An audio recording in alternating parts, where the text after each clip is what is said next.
My friends, உங்களை all in all ஸ்போர்ட்ஸ்க்கு வரவேற்கிறோம். So நான் உங்க ஸ்போர்ட்ஸ் நித்தீஷ். அவர் பேர் அவரே சொல்லுவாரு. ஸ்போர்ட்ஸ் அருண். ஒண்ணும் இல்ல. அருண்னு மட்டும் சொல்லிரு. காப்பியே அடிக்க கூடாது. அது ஒண்ணும் இல்ல. என்னடா திடீர்னு நம்மால தமிழ் ஆரம்பிக்கிறாரு அப்படின்னா, இல்ல ஒரு சேஞ்ச் எதுக்குன்னு தெரியல. சும்மா சேஞ்சுக்கு வேற இந்தியா வேலை ஸ்குவாட்ல இல்லாம தான் சேஞ்ச் பண்ண மாட்டாங்க. இங்கேயாச்சும் நான் பண்ணிட்டு போறேனே. அப்படியே கண்டென்ட்க்கு லீடு குடுக்குறாராம். அவ்வளவுதான். ஆனா எடுத்துட்டு போனா இங்க இருந்து வைப் அப்படி இங்க பரவுது பாருங்க அப்படின்ற மாதிரி. எதுக்கு? அதே மாதிரி இங்க இருந்து லீட் எடுத்து நீ பேசுனா சந்தோஷமா இருக்கும். சரி, ஓகே. ஒண்ணும் இல்ல மக்களே.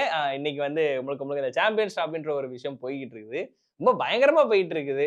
சோ அதுல வந்து முழுக்க இந்தியாவோட ஸ்குவாட் எப்படி இருக்கும், அது மட்டும் இல்லாம மத்த டீம் மத்த எக்ஸ்பர்ட்ஸ்லாம் இருப்பாங்களே, அவங்க எல்லாம் எந்த மாதிரி ஸ்குவாட் வச்சிருக்காங்க, அது மட்டும் இல்லாம ஆப்கானிஸ்தான் ஒரு விஷயம் பண்ணாங்க இல்லையா? அந்த மத்த எக்ஸ்பர்ட் குள்ள நம்ம போவேணாம். சரி, ஸ்ட்ரைட்டா ஆப்கானிஸ்தானோட மாஸ்டர் பிளான்லயே போயிடும். சரி, அப்ப ஆரம்பிங்க. சரி, ஓகே. நான் உங்ககிட்ட கேள்வி கேட்கிறேன். எனக்கு அதுக்கு பதில் மட்டும் சொல்லு, ஓகேவா? 2023ல ஓடிஐ வேர்ல்ட் கப் இந்தியாவுல நடந்துச்சு. அப்ப ஆப்கானிஸ்தானோட மென்டார் யார் தெரியுமா? அஜய் ஜடேஜா. அஜய் ஜடேஜா, முன்னாள் இந்தியன் கிரிக்கெட்டர். அதே மாதிரி 2024ல T20 world cup West Indies and யுஎஸ்ஏல நடந்துச்சு. சோ அப்போ ஆப்கானிஸ்தான் தங்களோட மென்டாரா யாரை தெரியுமா அப்பாயிண்ட் பண்ணியிருந்தாங்க? முன்னாள் west Indian player DJ Bravo. இப்படிதான் சொல்லணும்ல? DJ Bravo. எக்ஸாக்ட்லி. இப்போ 2025ல சாம்பியன்ஸ் டிராஃபி பாகிஸ்தான் நடக்க போகுது. இப்போவும் ஒரு மென்டார் அப்பாயிண்ட் பண்ணிருக்காங்க. அது யார் தெரியுமா? முன்னாள் பாகிஸ்தான் பிளேயர் யூனஸ் கான். ஓகே, அவங்களோட மாஸ்டர் பிளான் இப்ப புரியுதா? அதாவது எந்தெந்த கண்டிஷனுக்கு ஏத்த மாதிரி ஆட்கள் வேணுமோ அந்தந்த கண்டிஷனுக்கு ஏத்த மாதிரி பிரிச்சு எடுக்காம அந்த அள்ளி போடாம கிள்ளி போடுறாங்கன்னு சொல்லுவாங்கல்ல, அது மாதிரி எடுத்துருக்காங்க. இல்ல, அது அவங்களுக்கு ஹெல்ப்பும் பண்ணிருக்கு. 2023 ஓடிஐ வேர்ல்டு கப்லயுமே நல்லா சம்பவம் பண்ணாங்க. பட் அவங்களும் சம்பவம் பண்ணிட்டு போயிட்டாரு மேக்ஸ்வெல். அது இருந்தாலும் 2024 T20 வேர்ல்டு கப்ல அவங்க கொடுத்த பர்ஃபார்மன்ஸ் அப்படிங்கிறது வேற லெவல்ல இருந்துச்சு. அதுக்கு டிஜே பிராவோ பிக்கஸ்ட் ரீசன் அப்படிங்கிறது நம்ம எல்லாருக்குமே தெரியும். ட்ராட் ஆல்வேஸ் அவர் வந்து டீம் கூட இருக்காரு. அந்த ட்ராட்டோட சிபாரிசின் கீழே தான் இந்த மாதிரியான மென்டார்ஸ் அப்பாயிண்ட் பண்றாங்களாம் ஆப்கானிஸ்தான் கிரிக்கெட் போர்டு. ஸோ கண்டிப்பா இது எனக்கு பாக்குறதுக்கு ஓகேடா, ஆப்கானிஸ்தான் இந்த சாம்பியன்ஸ் டிராஃபில ஏதோ பண்ண போறாங்க, ஒரு மாஸ்டர் பிளான் போட்டாங்க அப்படிங்கிற மாதிரி எனக்கு தோணுது. ஸோ அண்ட் ஆப்கானிஸ்தானோட கண்டிஷன் ஆல்மோஸ்ட் பாகிஸ்தான் பக்கம் இருக்கிறதுனால கண்டிஷன் சேமா தான் இருக்கு. ஒரு ஃபிளாட் ரோடு பெருசா பங்காளிங்க ஸோ எல்லாம் நடக்க போகுது. ஸோ பாப்போம் என்ன பண்ண போறாங்க ஆப்கானிஸ்தான் அப்படிங்கறத. பட் ஆப்கானிஸ்தானுக்கு இது இல்லாம இன்னொரு பிரச்சனையுமே இருக்கு. இது பிரச்சனையா இல்ல பாசிட்டிவ் நோட் எடுத்துக்கிறதா இல்ல நெகட்டிவ் நோட் எடுக்கிறதான்னு தெரியல. என்ன அப்படின்னா, இங்கிலாந்து அண்ட் ஆப்கானிஸ்தான் போட்டி, இந்த போட்டியை வந்து ஆப்கானிஸ்தானுக்கு எதிராக இங்கிலாந்து ஆடக்கூடாது அப்படிங்கிறதுக்கு நிறைய லெட்டர் எல்லாம் போட்டிருந்தாங்க. இசிபிக்கு வந்து நிறைய 160 லெட்டர்ஸ் அப்படிங்கிறது வந்திருக்கா அங்க இருக்கிற பாலிட்டிஷியன்ஸ் கிட்ட இருந்து. ஏன் அப்படின்னு பார்த்தோம்னா, ஆப்கானிஸ்தான்ல வந்து நிறைய பிரச்சனைகள் போயிட்டு இருக்கு. முக்கியமா அங்க இப்ப தாலிபான் ஆட்சி தான் நடந்துட்டு இருக்கு தெரியுமா? சோ தாலிபான்ஸ் பெண்களுக்கு எதிராக நிறைய ரூல்ஸ் போட்டிருக்காங்க. வீட்டுல வந்து ஜன்னல் இருக்க கூடாது, பெண்கள் வெளியே தனியா போக கூடாது, நிறைய விஷயங்கள் இருக்கு. இந்த மாதிரியான விஷயங்கள்லாம் வந்து ஏத்துக்க கூடியதா இல்ல. அதனால ஆப்கானிஸ்தானுக்கு எதிராக ஆடக்கூடிய போட்டியை வந்து நீங்க வந்து இது பண்ணுங்க, ஆடாதீங்க அப்படிங்கிற மாதிரி சொல்லி லெட்டர் வந்திருக்கு. சோ இசிபி அதை இப்போதைக்கு கன்சிடர் பண்ணிருக்காங்க. ஆடுவாங்களா இல்லையா அப்படிங்கிறது பொறுத்து தான் பார்க்கணும். சோ அப்படி இங்கிலாந்து கிரிக்கெட் போர்டு விலகினாங்க அப்படின்னா அந்த பாயிண்ட் வந்து ஆப்கானிஸ்தான் வின் பண்ண மாதிரி அவங்களுக்கு போயிடும். இல்ல ஆக்சுவலா வந்து ஸ்போர்ட்ஸுக்கு இதுக்கும் எப்பயுமே சம்பந்தம் இல்லை. அதுதான் இசிபி எடுக்கிற முடிவு தான் இப்போ எதுவா இருந்தாலும் ஃபைனல். பட் இசிபி அந்த முடிவை எடுத்தாங்கன்னா அங்க இருக்கிற பாலிட்டிஷியன் கிட்ட இருந்து வர பிரஷரையும் ஹேண்டில் பண்ண தெரிஞ்சிருக்கணும். சப்போஸ் அவங்க ஆடல அப்படின்னா எல்லா பாயிண்ட்ஸும், அதாவது ஆப்கானிஸ்தான் வின் பண்ணதா தான் அறிவிக்கப்படும். ஸோ ரூல்ஸ் படி என்ன நடக்க போகுது அப்படிங்கிறத நம்ம பொறுத்து தான் பார்க்கணும். பட் என்ன பொறுத்த வரைக்கும் நீ சொன்ன மாதிரி பாலிடிக்ஸை வந்து கொண்டு வந்து இதுல ஆட் பண்ணக்கூடாதுங்கிறது தான் என்னோட ஒப்பீனியன். எஸ், தாலிபான்ஸ் பண்றதெல்லாம் ஒரு மாதிரி அட்டுழியமா தான் இருக்கு. ஆனா அது இப்படிதான் நீங்க போய் கேட்கணுங்கிற அவசியம் இல்ல. சரி, பாப்போம் என்ன நடக்க போகுது அப்படிங்கறத. வேணா முக்கியமான விஷயத்துக்கு இந்தியன் டீம்னால நீ அரசியல் பேசிதான் ஆகணும். இப்போ வழி இல்ல. சரி, பேசுவோமா? இப்போ மேக்ஸிமம் எக்ஸ்பர்ட்ஸ் வந்து இல்ல ஸ்போர்ட்ஸ் வெப்சைட் எல்லாமே ப்ரெடிக்ட் பண்ணிருக்கிற ஒரு 11 அது ஒரு ஸ்குவாடுங்கிறத நான் சொல்லி முடிச்சிடுறேன். அதுல இருந்து நீ சேஞ்சஸ் இருக்கலாமா வேணாமாங்கிறது உன்னோட ஒப்பீனியன் சொல்லு. தாராளமா. Rohit Sharma and Gill opening. சரி. One down Virat Kohli. சரி, ஃபிக்ஸட். அதெல்லாம் ஸ்ரேயஸ் ஐயர்.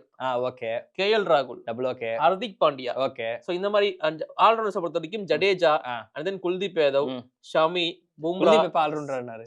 இல்ல, ஆல்ரவுண்டர் ஜடேஜா தான். குல்தீப் ஆடுவாருங்க. சரிங்க. சிராஜ். இது வந்து இப்படி போலாமா அப்படிங்கிற மாதிரி ஒரு மாதிரி போயிட்டு இருக்கு பேச்சுவார்த்தை. சோ இதுதான் மேக்ஸிமம் இருக்கலாம் அப்படின்னு சொல்லி ஒரு ப்ரெடிக்ஷனாவும் இருக்கு. இது ஓகேவா? இது வந்து நான் 2-3 சேஞ்சஸ் பண்ணுவேன் தாராளமா. சேஞ்சஸ்னா யாரெல்லாம் உள்ள கொண்டு வரலாம்? ஆக்சுவலா வந்து சஞ்சு சேட்டன், அதுக்கப்புறம் வந்து ருத்ராஜ் இவங்க எப்படியும் கொண்டு வர மாட்டாங்க, சொன்னாலும் கொண்டு வந்தாலும் ஆட வைக்க மாட்டாங்க. அது இப்பயே கன்ஃபார்ம் பண்ணிக்கிறது. ஆமா. ருத்ராஜ் வந்து சாம்பியன்ஸ் டிராஃபி ஆடுவாரா இல்லையா அப்படிங்கிறது வந்து அவங்க இங்கிலாந்து சீரிஸ்க்கு அவர் எடுக்கிறாரா இல்லையாங்கிறது அதுல முடிவாயிரும். ஆக்சுவலா வந்து நான் அந்த மைண்ட் செட்ல தான் இருந்தேன். எக்ஸ்ல வந்து அந்த மாதிரி கூட போஸ்ட் போட்டிருந்தேன். ஸ்ட்ராங் கண்டென்ட்ஸ்னு சொல்லிட்டு ருத்ராஜ் கெய்க்வாட், எஸ்எஸ் ஜெய்ஸ்வால், ஸ்ரேயாஸ் ஐயர், அது போக வந்து ஹர்ஷ்தீப் சிங்னு சொல்லிட்டு சேர்த்து போட்டிருந்தேன். ஓகே. சோ இதுல வந்து எனக்கு என்னன்னா கில்லு வந்து எப்படியோ இத்தனை நாள் கொடுத்துட்டாங்க. பட் ஆனா ஓடிஐக்கு இருக்கட்டுங்க, ஒரு ஓரமா வச்சுட்டு ஜெய்ஸ்வால்ன்ற நம்ம பையனை வந்து கூட்டு வந்தாங்க. சோ மெய்டன் ஓடிஐ காலப் வேற சொல்லி நான் அப்கோர்ஸ் ரிப்போர்ட்கள் வந்தது. ஜெய்ஸ்வால் தான் ஓரமா உட்கார்ந்திருப்பாரு. பரவாயில்லையா? அவர் தான் பேக்கப் ஓபனர். அப்படியா? சரி, அப்ப வந்து நீங்களே சொல்லுங்க ஓபனிங் யாரு வரணும்னு. எனக்கு வந்து ரோஹித் சர்மா அண்ட் சஞ்சு சாம்சன் என்னோட சாய்ஸ் ஓபனிங். ஏன் சஞ்சு சாம்சன் ஓடி ஆட மாட்டேன்னு எப்பயுமே ஆட மாட்டேன்னு நான் சொல்லலையே. நான் பிளேயிங் லெவல்ல சஞ்சு இருக்கணும் தான் சொன்னேனே தவிர ஆடக்கூடாதுன்னு நான் சொல்லலையே. சஞ்சு ஓபனிங் எனக்கு சந்தோஷம் தான். அப்படி? ஆமா. சரி, ஓகே. பட் அண்ட் அப்படி இல்லாட்டி எனக்கு மயங்க் அகர்வால் வரணும்னு ஆசையா இருக்கு. ஓகே, வேலிட் தான். பட் ஆனா வந்து இது அவுட் ஆஃப் தி சிலபஸ். எனக்கு தோணுதுங்க. அவர் இப்ப ரீசெண்டா அப்படி அடின்னு அடிச்சிட்டு இருக்காரு. கருண் நாயரை நீங்க எடுக்க மாட்டீங்க. மயங்க் அகர்வாலுக்கு ஒரு ப்ராபபிள் இருக்கு. சோ மேபி எடுக்கலாங்கிறது என்னோட சாய்ஸ். அவ்வளவுதான். எனக்கு தோணுது மயங்க் அகர்வால் ரோஹித் ஓபன் பண்ணா நல்லா இருக்குன்னு சொல்லிட்டு. ஒண்ணும் இல்ல, பும்ரா தூக்கிட்டு பும்ரா தம்பியான கையை உடச்சு விடு அப்படின்னா உடச்சு விட்டுறாப்ல. எதுக்கு இவ்வளவு இது பண்ணிட்டு? Just for joke. பட் ஆனா அது எனக்கு தெரியல ப்ரோ, அவுட் ஆஃப் சிலபஸ் தான். எனக்கு என்னன்னா ஜெய்ஸ்வாலும் ரோஹிட் ஓபன் பண்ணிட்டாங்கன்னா அது கொஞ்சம் நல்லா இருக்கும்னு தோணுது. பட் சஞ்சு வந்து ஒரு 2 டவுன் 3 டவுன் அந்த டைமிங்ல அந்த இதுக்குள்ள பிக்ஸ் பண்ணணும் கண்டிப்பா. ஏன்னா அது கீழே இறக்குனீங்கன்னா சஞ்சுக்கு வேஸ்ட். சோ இதுதான் வந்து ஆட்கள் தான். ஆமா இல்ல சரி புரியுது. எல்லாரையும் கேஎல் ராகுல் நினைச்சிருப்பாங்க அவங்க. தெரியும்ல? புரியுது. கேஎல் ராகுல் ப்ராப்பர் ஓபனர்ல. ஆமா. இப்ப எங்க ஆடுறாரு தெரியல. Proper decent middle order player. ஏன்னா 2020க்கு அப்புறம் one of best average wicket keeper in white ball. அவர் மனசுக்குள்ள போய் அவர் மிடில் ஆர்டர்னு அவரே நம்பிட்டாங்க. அதான் இப்ப அப்படிதான் சுத்திட்டு இருக்காரு அவரு. அப்படி ஆயிட்டாரு. எங்க போனாலும் மிடில் ஆர்டர் அப்படின்ற மாதிரி ஆயிடுச்சு. எனக்கு வந்து மயங்க் அகர்வாலுக்கு வாய்ப்பு தரலாம் கூட போகுது. ஸ்ரேயஸ் ஐயருக்கு ஒரு வாய்ப்பை கொடுத்து விடுங்க. விஜயசாய், ரஞ்சி டிராஃபி, ஸ்மார்ட் அண்ட் துலிப் எல்லாத்துலயுமே அடிச்சிட்டு இருக்காரு மனுஷன். சோ மிடில் ஆர்டர் வந்து பக்கா ப்ரோ. எனக்கு ஸ்ரேயஸ் ஐயர், சஞ்சு, கேஎல், அதுக்கப்புறம் ஹர்திக், கீழே ஜடேஜா. சோ இவங்க எல்லாம் வந்துறாங்க. இந்த 5 போதும், தரமா தான் இருக்குது. எனக்கு தெரிஞ்சு உலக கோப்பை 11 தூக்கி அப்படியே கொண்டு வந்த மாதிரி இருக்கு. இங்க நான் இன்னொரு கேள்வியுமே உங்ககிட்ட கேட்கிறேன். ஜடேஜாவா அக்ஷர் பட்டேலா? What is your choice? Okay, நல்ல ஒரு கேள்வி. பட் ஆனா எனக்கு தெரிஞ்சு நான் கண்டிப்பா ஜடேஜாவோட போவேன். இதோட தலைவனுக்கு ஒரு நல்ல ஃபேர்வெல் கொடுத்துட்டு. எக்ஸாக்ட்லி. என்னன்னா சாம்பியன்ஸ் டிராஃபி வந்து இந்தியா அடிக்கிறதுக்கான வாய்ப்பு கொஞ்சம் அதிகமாவே இருக்கு. துபாயில பிச்சஸ் அவங்க மேட்சஸ் ஆட போறாங்க அப்படிங்கும்போது சோ அப்படி இருக்கிறப்போ இது செமையான ஒரு ஃபார்முலா இருக்கும் ஜடேஜாக்கு. எடுத்துட்டு அவர் அமுச்சு விட்டு அந்த இடத்துக்கு அதுக்கு யூஸ் பண்ணுவாங்கிறது என்னோட ஒரு சின்ன ஒரு ஒப்பீனியன். சோ இது இப்போதைக்கு ஆல் ரவுண்டர். ஸ்பின்னர்ஸ் யாரெல்லாம் போகலாம்? ஸ்பின்னர்ஸ் வந்து கண்டிப்பா இருக்காரு. ஓகே, வருண் சக்கரவர்த்தி இருக்காரு. ஓகே, சஹல் போக மாட்டாரு. குல்தீப் 4 பேர் 4 சாய்ஸ் இருக்கு. குல்தீப் ஒரு ஆப்வியஸ் சாய்ஸ். கண்டிப்பா எடுத்துருவாங்க. வாசி போவாங்களா, வருண் சக்கரவர்த்தி போவாங்களா? வாய்ப்பு இருக்கா? ஆக்சுவலா வந்து வருண் பாரு எனக்கு வாசி தான் போவாங்களோன்னு தோணுது. இல்ல 2 பேர்ல யார் போவான்னு சொல்லு. பதிலாலாம் வேணாம். சரி, ஓகே, வாசி. ஆமா. சரி, ஓகே. வருண் வந்து ஒரு ஃபுல் அண்ட் ஃபுல் ஒரு ஸ்பின்னரா போனா அப்ப வந்து அங்கதான் குல்தீப் இருக்காரு அப்படின்னு யோசிப்பாங்கல்ல. மிஸ்ட்ரியோட ஒரு சைனா மேன் இருந்தா அது கொஞ்சம் எப்படி பெட்டரா தெரியும். ஏன்னா வாசி வந்து ஒரு பக்காவான ஒரு ஆல்ரவுண்டர். சோ அப்படி இருக்கிறப்போ இதுதான் எனக்கு கொஞ்சம் இருக்குது. என்ன டெஸ்ட்ல செமையான ஆல்ரவுண்டர் தான். T20ல தரமான ஒரு ஆல்ரவுண்டர் தான். ஓடி அவர்னா பெருசா மட்டும். சரி. சோ ஓடிஐ அவர் பெருசா ஆடினதுல அப்கோர்ஸ் வருணுமே வந்து பெருசா இது பண்ணது கிடையாது. சோ இது வந்து கொஞ்சம் கஷ்டமான சான்ஸா. பஸ் நான் போறது வாசி போறேன். சரி, ஓகே. ஆல் ரவுண்டர்ல வந்து நான் ஜடேஜாவா அக்ஷரான்னு கேட்டேன். பிகாஸ் 2 பேரும் ஒரே டைப் ஆஃப் பிளேயர்ஸ். இது இல்லாம சிவம் துபே ரேஸ்ல இருக்காரு. நிதிஷ்குமார் ரெட்டி ரேஸ்ல இருக்காரு. நிதிஷ்குமார் ரெட்டிக்கு இது இல்லங்க, எனக்கு தெரிஞ்சு சிவம் துபேக்கும் எனக்கு தெரிஞ்சு வாய்ப்பு இல்ல, கம்மி. பாய் தான் சொல்ல போறாங்க. சரி, ஓகே. பேட்டிங் ஆர்டர்ல பொறுத்த வரைக்கும் நீ சொன்ன மாதிரி கில்லு வந்து உட்கார வைக்கணும் உனக்கு. ஆமா, ஜெய்ஸ்வால் மாதிரியான பிளேயர்ஸ்க்கு வாய்ப்பு. சஞ்சு சாம்சன் உள்ள வரும். ஆமா, கண்டிப்பா. விக்கெட் கீப்பர் ரிஷப் பண்ட், சஞ்சு வந்தா சஞ்சு, கேஎல் ராகுல் தான். கேஎல் ராகுல் ப்ராப்பர் விக்கெட் கீப்பர். அவரதான் யூஸ் பண்ணுவாங்கன்னு தோணுது. அதேதான், கண்டிப்பா தான். அப்கோர்ஸ் கேஎல், சஞ்சு வந்து இல்லாட்டி எனக்கு இப்படி ஒண்ணு தோணும். கேஎல் கூட வந்து ஃபீலிங் பண்ணிட்டு சஞ்சுவை கீப்பிங் பண்ண விட்டா அது கூட ஜாலி தான். ஏன்னா கேஎல் ஃபீலிங் பண்ணிருக்காப்ல. முக்கி பேசணும். சஞ்சு இங்க ஆடுனா நல்லா இருக்கும், அங்க ஆடுனா நல்லா இருக்கும். அதெல்லாம் கிடையாது. இல்லன்ட்டானா என்ன பண்ணுவீங்க? இருங்க பாய் அப்படின்ற மாதிரி ஸ்குவாட் அனௌன்ஸ்மென்ட் வரணுமா? ஆனா எனக்கு ஒரு இருக்க மாட்டாங்க. நம்பிக்கை இருக்கு. என்ன அப்படின்னா கௌதம் கம்பீர் வந்து சஞ்சு சாம்சனை நிறைய பேக் பண்ணிருக்காரு. T20ல அவர் ஓபனிங் இறக்கி விட்டதுமே தலைவனோட பெரிய பிளான் தான். அப்படி இருக்கிறப்போ எனக்கு தெரிஞ்சு சஞ்சுக்கு ஒரு வாய்ப்பு இருக்குன்னு தான் எனக்கு தோணுது. கௌதம் கம்பீர் இருக்கிற வரைக்கும் சஞ்சுக்கு அந்த பேக்கப் இருக்குன்னு தோணுது எனக்கு. இன்னொன்னு தெரியுமா? அகைன்ஸ்ட் இங்கிலாந்து T20 சீரிஸ் வரை இந்தியா தோத்தது இல்லையா? எல்லாரும் பயந்துகிட்டு இருக்காங்க. கம்பீர் பாய் இந்த ஸ்டார்ட்ல சொல்லாதீங்க. கம்பீர் பாய் கொஞ்சம் பார்த்து பண்ணுங்க பாய் அப்படின்ற மாதிரி. ஆனா T20ல கம்பீர் வந்து இதுல வந்து ரொம்ப மோசமா இருக்காரு. இது வரைக்கும் இந்தியா பண்ண முடியாத மோசமான ரெக்கார்ட் எல்லாமே இந்த இதுல பண்ணிட்டு வராரு. இல்ல எனக்கு இன்னொன்னு என்னன்னா, தலைமை வந்து ODI T20 சொதப்பினாலும் சாரி டெஸ்டா சொதப்பினாலும் T20 தரமா பண்ணி கொடுத்துருவாப்ல. தரமா சமைச்சு கொடுத்துருவாரு. ஏன்னா அங்க வரது சூரியகுமார். அதனால அது மட்டும் இல்லாம திலக் வர்மா எல்லாரும் இருக்காங்க. அந்த ஒரு காரணத்துல பட் ODI தெரியல. இது மாதிரி ஸ்ரீலங்கா சீரிஸ்ல தோத்துட்டு வந்தாங்க. பாப்போம். இது இல்லாம நான் இன்னொரு விஷயத்துக்குள்ள வரேன். சோ மெயினான விஷயம் இதான். பவுலர்ஸ் பும்ராக்கு வந்து ரெஸ்ட் கொடுக்கலாம் இங்கிலாந்து சீரிஸ்க்கு அப்படிங்கிற மாதிரி பேசிட்டு இருக்காங்க. பிகாஸ் அவர் சாம்பியன்ஸ் டிராஃபிக் வந்து ஃபுல் ஃபிட்டா வரணும். T20 ரெஸ்ட் கொடுத்துங்க, ODI வர சொல்லுங்க. பட் இப்போ இன்ஜுரியை பத்தின அப்டேட் எதுவும் இல்ல. சோ அதுவே எப்ப ரிகவர் ஆக போகுதுன்னு தெரியல. சோ இங்கிலாந்து சீரிஸ் அவர் ஆட போறது கிடையாது. அதை கன்ஃபார்ம் பண்ணிக்கோ. ரோஹித் சர்மா, விராட் கோலி, பும்ரா 3 பேருமே ரெஸ்டட் தான். சோ இங்கிலாந்து சீரிஸ் ஆட மாட்டாங்க. அவங்க ஸ்ட்ரைட்டா சாம்பியன்ஸ் டிராஃபி தான் வரப்போறாங்க. ஓகே சரி, ஆல்மோஸ்ட் வந்திருக்கிற அப்டேட் தான். ஓகே அருண், நீ பார்த்திப உள்ள கொண்டு வரணும்னு நினைச்சிட்ட. சரி, சோ அவரை யாருக்கு பதிலா ரீப்ளேஸ் பண்ணுவா? அதாவது பும்ரா கண்டிப்பா எடுக்க மாட்டேன் வெளியே.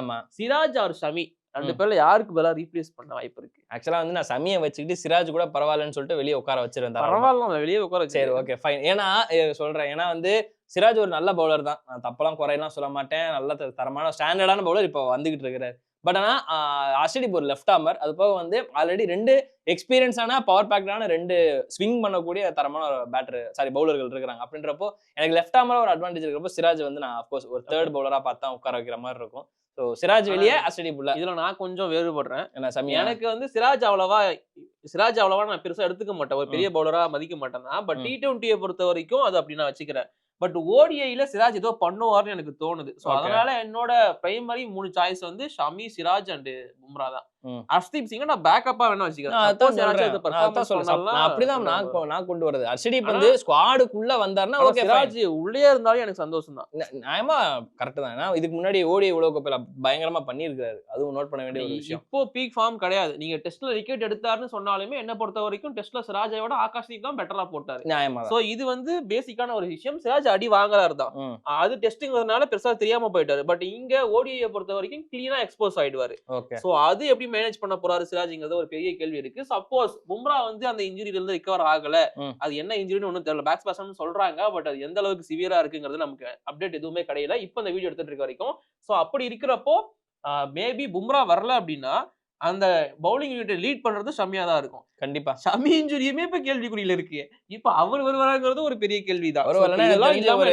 முகேஷ் குமார் இல்ல வந்து ஒரு பிரசித் கிருஷ்ணாவோட கூட்டு வரலாம். முகேஷ் குமார் பயங்கரமான இல்ல, பிரசித் கிருஷ்ணா நல்ல ஒரு பவுலர், நல்ல பவுலர் தான். பட் நான் ODIக்கு ப்ரிப்பேர் பண்ண மாட்டேன். நான் முகேஷ் குமார் 2022 விளையாண்டாரு, அந்த ரெட்ரோ ஜெர்சி போட்டு விளையாண்டாரு. அப்ப விளையாண்டாரு மனுஷன். முகேஷ் குமார் எனக்கு வந்து கொஞ்சம் ப்ரிஃபரபிளா இருக்கு. இது இல்லாம வேற சில பவுலர்ஸ் போகணும் அப்படின்னா மேபி சாய்ஸஸ் இன் டொமஸ்டிக் அளவுல வந்து எடுக்கலாங்கிறது என்னோட ஒப்பீனியன். அன்சுல் கம்பேச்சிக்கு போக மாட்டாங்க. ஏன்னா இப்போ விஜயசரேல பிரஸ் அவர் எதுவும் காட்டல ஃபார்ம். இது இல்லாம ஒரு சில பிளேயர்ஸ் இருக்காங்க விஜயசரே டிராஃபில பர்ஃபார்மன்ஸ் பண்றவங்க. அந்த மாதிரி யங்ஸ்டர்ஸ் போகலாம். தெரியல, பார்ப்போம் என்ன நடக்க போகுது அப்படிங்கிறது. ஸோ எங்களோட ஒப்பீனியன் படி இந்த ஸ்குவாட் அப்படிங்கிறதுல நிறைய சேஞ்சஸ் இருக்கும்னு நான் எக்ஸ்பெக்ட் பண்றேன். சாம்பியன்ஸ் டிராஃபிக்கும் சரி, இங்கிலாந்து சீரிஸுக்கும் சரி. T20 ஸ்குவாட்ல பெருசா சேஞ்சஸ் பார்க்க முடியாது. லாஸ்ட் டைம் ODI தான் ப்ரோ மெயின். ODIயோட ஸ்குவாட் பார்த்துட்டோம்னா இத தான் கட் காப்பி ஜெராக்ஷன் போட்டு அங்க கொண்டு போய் கொடுக்குறாங்க. அந்த 3 பேர் மட்டும் உள்ள ஆடாயிடுவாங்க அப்படிங்கிற மாதிரி. சோ ஓகே, ஜனவரி 12 அன்னைக்கு ஸ்குவாட் அனௌன்ஸ் ஆயிடும் அப்படிங்கறத சொல்லிருக்காங்க. சோ அன்னைக்கு ஃபுல் ஸ்குவாட பத்தின ரிவ்யூ நாங்க போட்டுறோம். இது ஜஸ்ட் எங்களோட ஒப்பீனியன் மட்டும் தான். இதே மாதிரி உங்களோட ஒப்பீனியன், உங்களோட ஸ்குவாட் யாரெல்லாம் உள்ள வரணும், யாரெல்லாம் வெளியே போகணும் மறக்காம கீழே கமெண்ட் பண்ணுங்க. நம்ம சேனலை மறக்காம சப்ஸ்கிரைப் பண்ணி வச்சுக்கோங்க. கிளம்புவோமா? போயிட்டு வரோம். பாய்.